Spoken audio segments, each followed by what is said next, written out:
Urban Reign sees you taking up the role of a street brawler who is hired by one of the most prominent gangs that make up the city. It's essentially a beat 'em up and sees you being thrown into an all-out turf war. The first thing you'll notice about Urban Reign is that while it is a beat 'em up, it doesn't fall into the usual side-scrolling level fashion, but instead embraces the arena-style battle zones of games like Renegade or Pit Fighter. The story mode is the main attraction and is largely broken up into chapters, and after passing each level you can earn points which can be allotted to your character in areas like endurance, power, and several types of defensive techniques. Now, you typically face between 1 and 5 enemies at once, and while that sounds small time compared to the likes of Dynasty Warriors, you have to realize that these aren't your typical cannon fodder enemies. Rather than stand around and wait to get beaten, enemies will work together, but you have equally powerful and offensive abilities at your disposal, kicking enemies into one another, or tripping one enemy so his face bashes against his buddy's chest, or even luring enemies into a circle around you so you can break out a wide area special ability. Whereas most beat 'em ups don't really offer that much in terms of depth, and only feature less than half a dozen moves for the entirety of the game. Urban Reign features a ton of attacks, cancels, reversals, and counters, some of which can be expanded upon, which results in one of the most robust fighting systems I've ever seen from the genre. If you're fond of beat 'em ups, Urban Reign offers up some serious fun. City Crisis is a game that takes you through various situations throughout a large city. Your main goal is to stop criminals, put out fires, and save the citizens of the city as it starts to go up in a wave of chaos and confusion. You essentially just control a helicopter, and throughout the adventure you gain access to several different types, from the futuristic hover machines to more traditional ones from everyday life. Now, the firefighting is done through hovering around a large building whilst it's on fire, as you attempt to put out the flames through the use of a giant stream of water. In order to do this, you have to keep an eye on a small meter that will let you know just how much water you have remaining and how fast you can put out the fire. The rescue feature puts you into the middle of a choplifter style game, where your only goal is to pick up as many of the different people as you possibly can before the timer runs out. The last feature that the game has to offer has to be the most fun, in which you have to chase down a police suspect and keep them within the spotlight so the cops can come along and arrest them. As I mentioned, visually it's not that impressive, but when it offers such rewarding gameplay, this aspect can easily be overlooked. If you're on the lookout for something entirely unique, City Crisis is well worth giving a go. Rumble Roses. I'm pretty sure if I brought this game up in casual conversation, not many people would know what the hell I'm on about. But growing up, this was one of my go-tos, and not for the obvious reasons you may expect. It's essentially a wrestling game, but instead of depleting an enemy's health bar as with most fighters, Rumble Roses isn't a game about pummeling your way to victory. It's actually a lot more complex, with several pins, submissions, special moves, and finishes playing a huge role in the ring. First off, the game isn't really huge on combos and actual attacks. Yeah, there are some basic combos, but the game is heavily focused on a large variety of grapples. Your normal attacks such as punching or the occasional kick all lead into creating good openings for a grapple. There are different points depending on what side of the enemy you're facing, how they are positioned, and where they are in the ring. The system has a nice amount of depth as each position offers a variety of grapples depending on what you click, and all of these lead to a wide array of moves ranging from lewd submissions to basic body slams. Each character also plays differently, with many of the moves being switched around for each girl, so what might do an arm submission with one of them does a pile driver with another. It's this sense of discovery that will compel you to try out all of them in order to settle into your groove. Overall, Rumble Roses is a great wrestling game that manages to carve out its own unique identity. If you're at all curious about playing it, I highly recommend you do. The PlayStation 2 was home to a wide range of competent racing games, but as with most consoles, plenty of solid experiences go under the radar, and one of these is a game known as Shocks. Naturally, you're pitted against a series of rivals as you make your way around the track, but what makes it stand out is the inclusion of something known as shock zones. On each track there are 3 of these zones that the player must cross whilst being timed. When you reach the end of a said zone, you are rewarded with a cash prize based on how long it took you to complete the section. If you gain the best time time on all three, you then have access to a shockwave that follows the track in front of your vehicle. Whilst this is activated, you will continually earn money, and if you were to actually catch up to it, it will continue on throughout the race until you finish. It's a really intuitive system and gives the player the opportunity to earn a serious amount of cash, which can then be spent on a whole range of upgrades in new vehicles. As with most racing games, there's a generous amount of cars from real-life manufacturers to enjoy. Matching the sizable amount of cars are the tracks themselves, which range from sun-drenched beaches to dense forests and the dusty roads of the mountain trail. Each of them have different surfaces that react with the car dynamically and results in making your way around each track a much more visceral experience. But if you fancy taking on something different to the usual spin on the genre, Shocks offers up a great alternative. Before the likes of Dark Souls and Bloodborne, From Software created what has to be one of the most overlooked action RPGs on the PS2. Known as Evergrace, it saw players filling the shoes of one of two characters, Darius the swordsman and Charlene the homemaker. Both of them offer two entirely different narratives, as well as playstyles, which made playing through as both one of the best ways to see everything the game had to offer.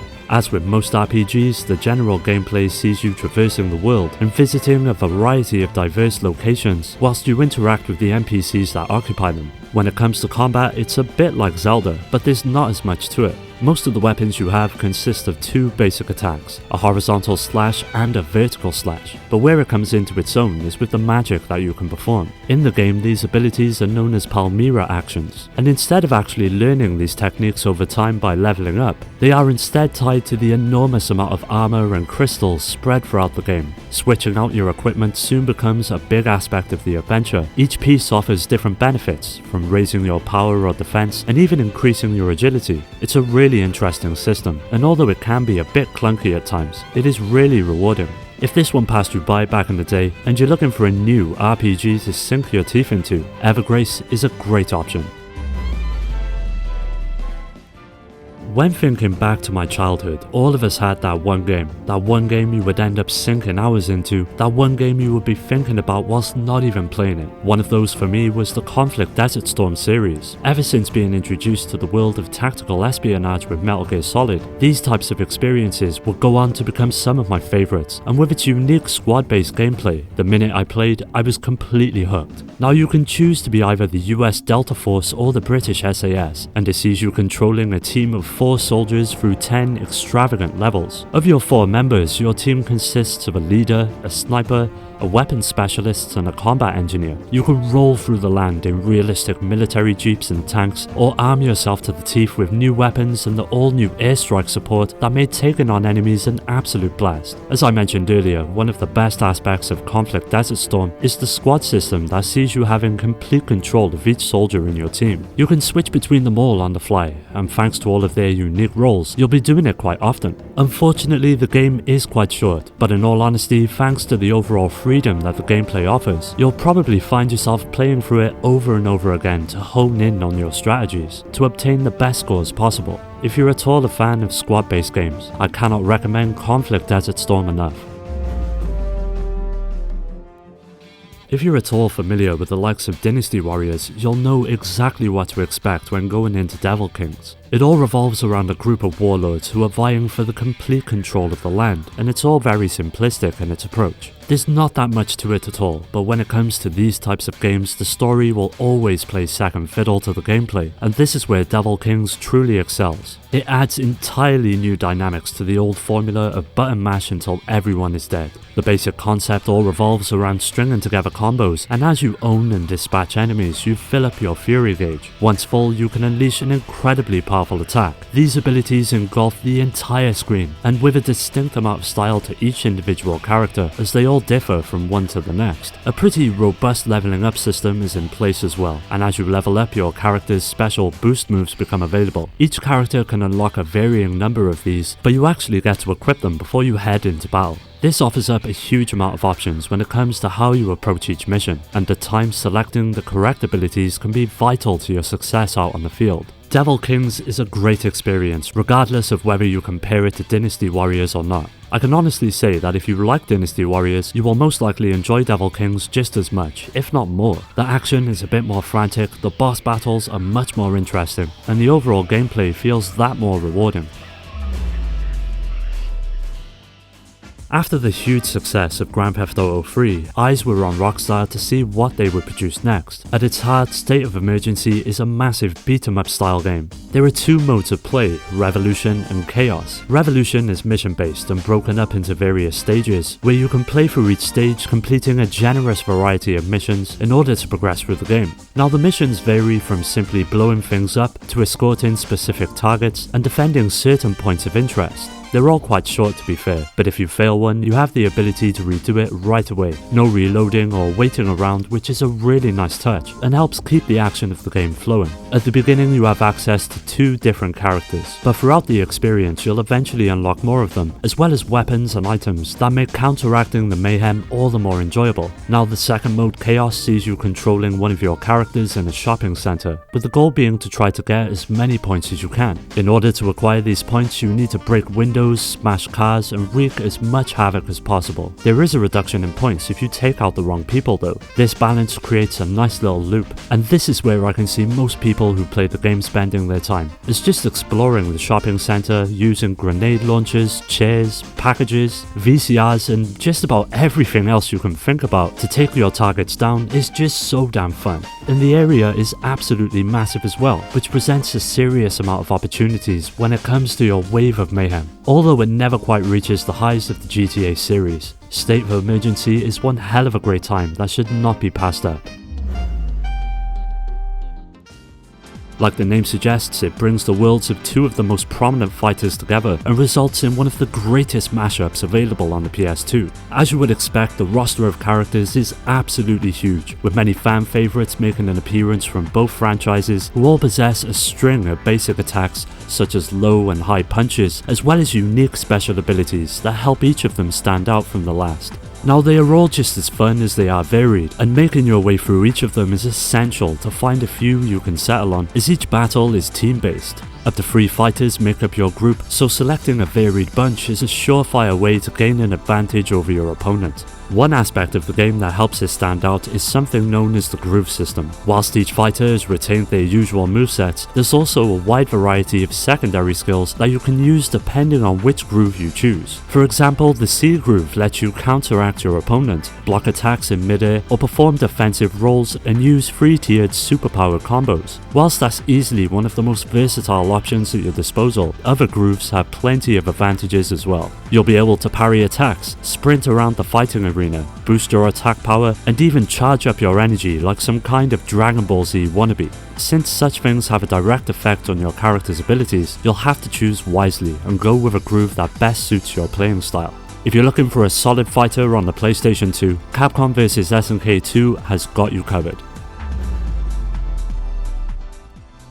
When I first laid eyes on Shinji Mikami's God Hand, I really didn't know what to think, but eventually as more news and trailers started to release, my anticipation for the game just seemed to grow more and more by the day. Now there's not that much in the way of narrative, but what makes the game's attempt at the story rather enjoyable is that, like most things with God Hand, it doesn't at all take itself seriously. Now the core concept of this game revolves around how you can customize your move list with over 100 different punches, kicks, chops and other such maneuvers that you can buy, win from enemies, or sometimes just find them in the environment. From these 100 plus moves, you're free to set up your main combo, as well as set other attacks to other buttons. Needless to say, this engine gives the player a lot of freedom in creating their own setups which suit their own personal playstyle. Also worth noting are the God Reel moves. These are essentially special attacks. When you press R1, you bring up a small menu of moves, and then you select your highly powerful ability of Pain from a list, bringing about an end to the encounter in a blink of an eye. If you've never played it, God Hand is a game I highly recommend.